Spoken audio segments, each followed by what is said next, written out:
it comes from when I was younger, just like wanting more stuff, a lot of external stuff, a lot of success, again, things out of your control.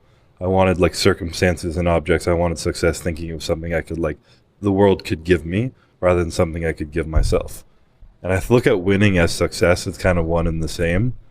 And there's this awesome quote by, I think, Jim Carrey. And it goes, I wish for the world to realize all of their dreams so that they can realize they don't make them complete.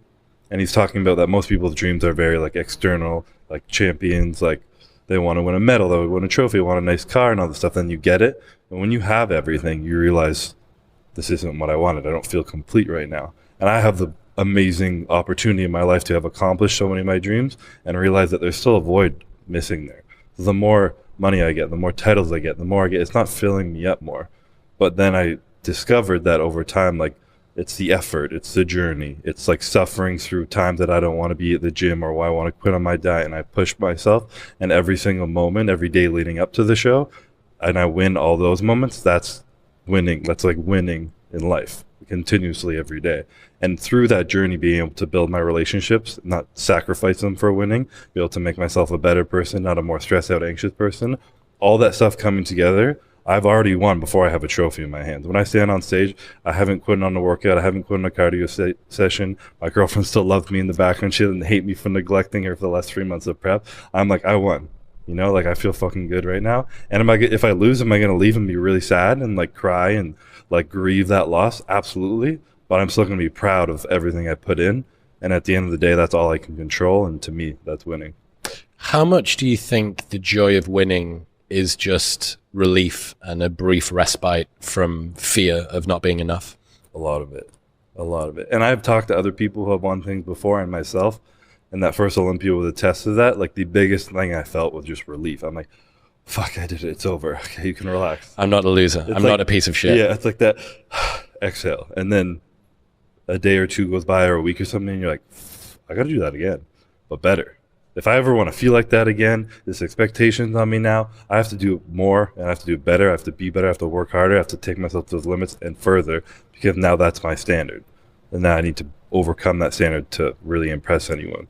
Like that whole thing is showing your cards. As soon as someone knows you're good, how good you are, that's a baseline. You have to be better than that to be like, okay. So what is your advice to someone that is struggling with the pressure of success?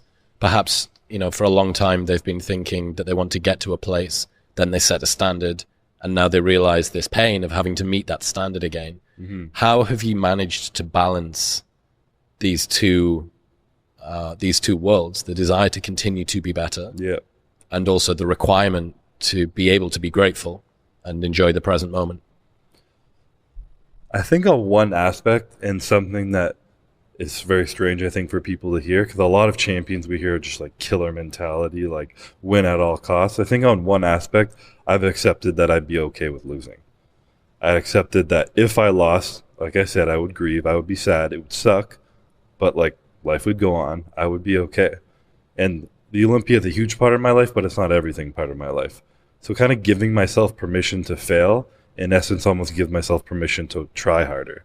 And maybe it's not like that for everybody, but for myself, as soon as I was like, okay, if this happens and I lose, what then?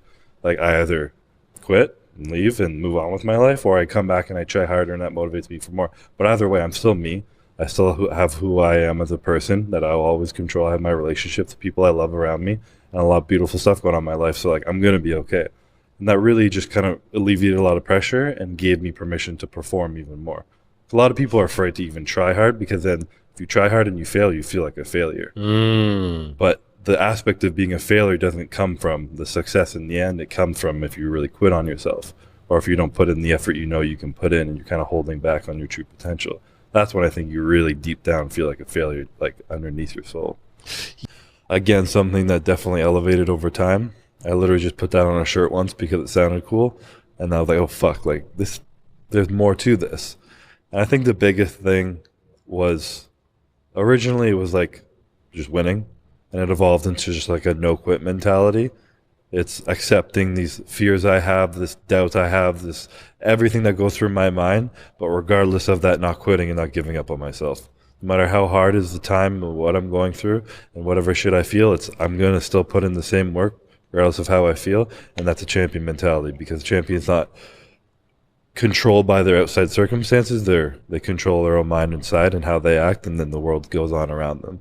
There's a huge aspect of that. And I'm also now leaning into, I really think like greatness and champions not only elevate themselves, but the people around them. And I think you are put into a position where you can help whether your close people around you, people who follow you, people who look up to you, whatever it might be, anyone in your life. You're in a position now of greatness where you can elevate others up to a higher level, and being able to inspire them, bring them up to be better people is part of what makes you great, rather than just this selfish act of being the best for yourself. I mean, this year was the ability to say no. Something that was a lot of opportunity coming my way. Just, I said yes to way too many things, and I traveled like every week for like almost 4 months, I think, and I was barely home, and I didn't even understand like how much it was impacting me until I was getting the end, and I was just like on edge, stressed out, like didn't feel good, felt like I was behind on my training where I should be, and was just like snappy and just didn't feel good. And I was just like, I felt like I had to do these things. Like, I'm a business owner now rather than just like sponsored by someone. So like, I feel like required to go to these events. I had already pre-planned these like other seminars I've done, or meet and greets in Europe and like different countries, and meeting manufacturers in India and like all over the place. And last year I was always like, no travel, I got to focus. And this year I was just like saying yes to everything because I felt like I had to.